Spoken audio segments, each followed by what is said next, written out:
Bonjour chers frères et sœurs dans le Seigneur.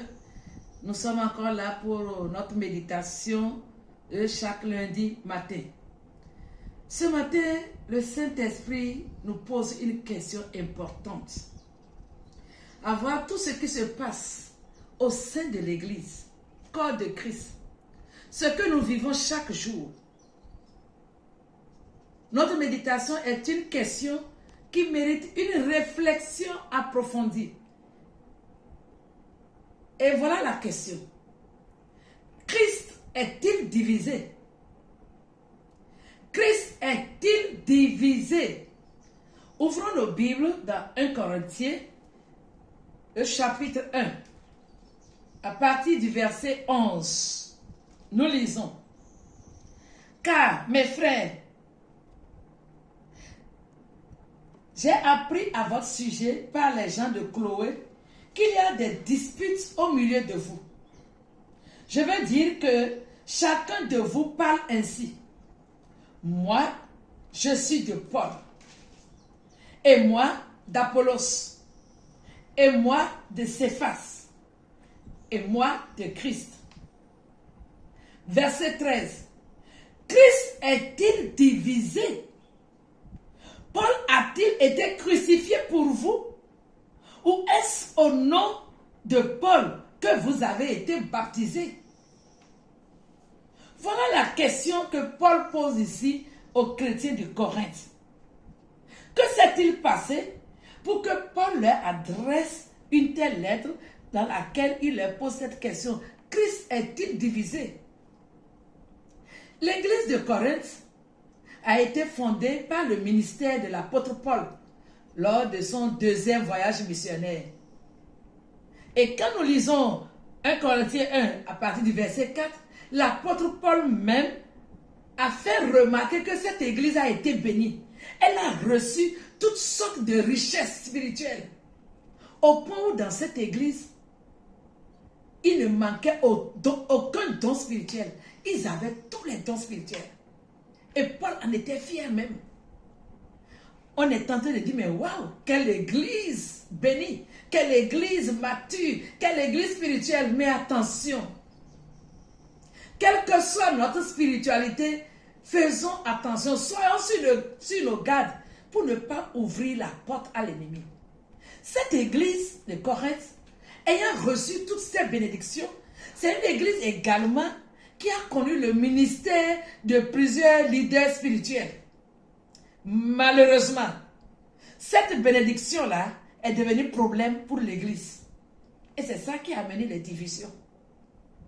Quand nous lisons le chapitre 11 jusqu'au chapitre 11 de 1 Corinthiens, on comprend que dans cette église, comme ils avaient tous les dons spirituels, ils se préoccupaient maintenant à connaître quel est le don le plus important, source de division. Et au-delà de cela, dans ces versets que nous venons de lire, l'église s'est retrouvée en 4 groupes.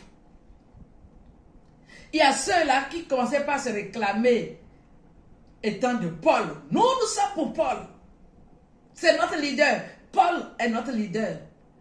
On pense que ceux qui se réclamaient de Paul devraient être des païens convertis et qui appréciaient l'évangile de grâce que Paul prêchait. Et il leur montrait qu'ils sont libres en Jésus-Christ. Et c'était la fin de la loi. Donc pour cela, eux, ils étaient contents. Nous sommes pour Paul.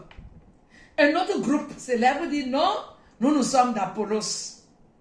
Or, Apollos était un grand érudit, très éloquent, qui avait des compétences rhétoriques.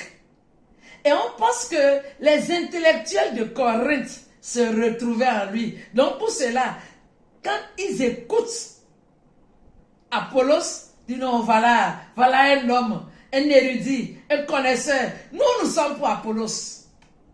Un autre groupe s'élève. Ah non, nous sommes pour Céphas, c'est-à-dire Pierre. Et on pense que ça devait être des juifs, ceux qui étaient d'origine juive.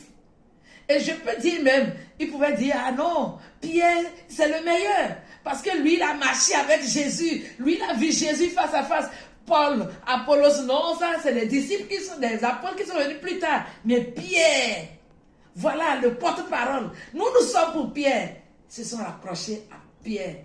Et un autre quatrième groupe qui s'élève dit, ah non, vous autres là, vos leaders sont des leaders humains. Nous sommes pour Jésus.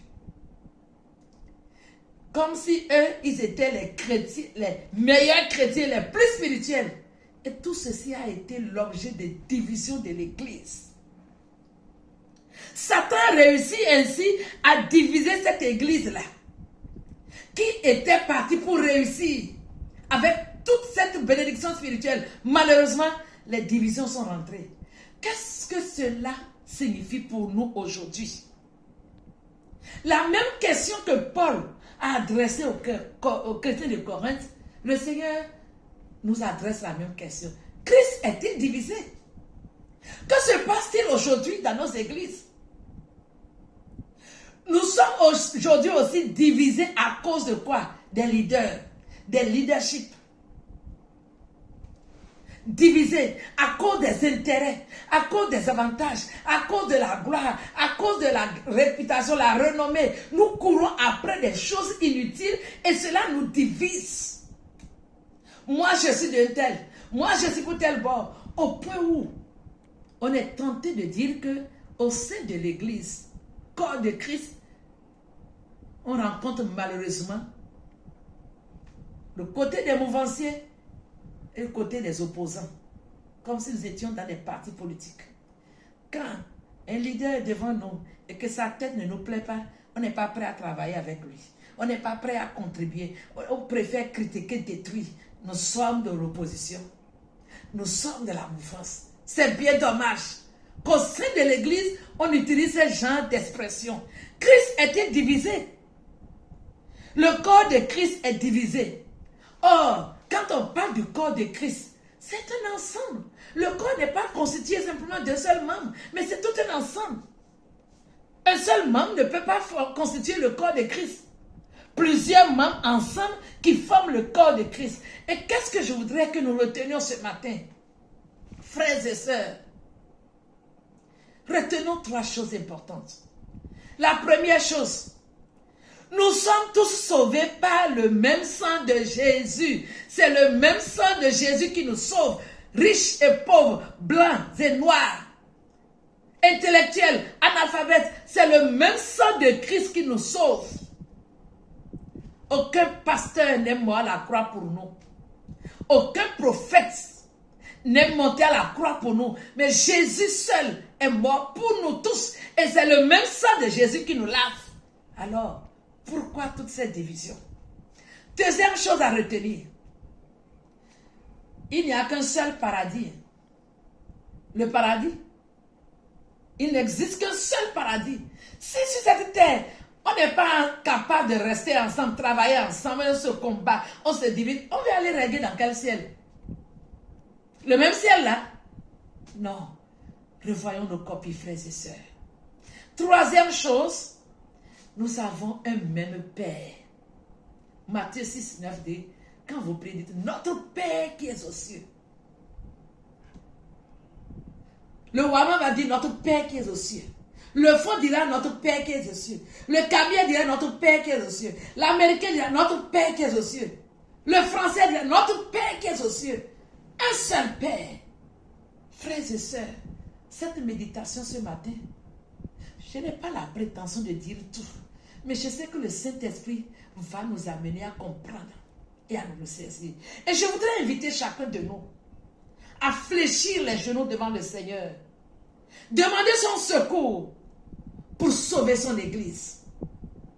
La division est l'œuvre de Satan. Et ensemble, nous devons dire non à toute forme de division. Disons non au régionalisme. Disons non à la discrimination. Disons non à toute forme de division. Disons non à tout ce qui nous sépare. Et cherchons à vivre ensemble comme Christ le demande.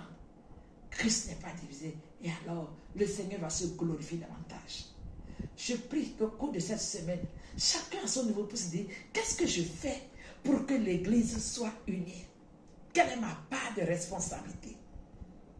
Quelle est ma part de responsabilité? en voyant ce qui se passe dans ton église locale. Quelle est ta part de responsabilité? Quelle est ma part de responsabilité? Que le Saint-Esprit nous aide et que nous comprenions que la division est l'œuvre de Satan. Elle ne vient pas de Dieu.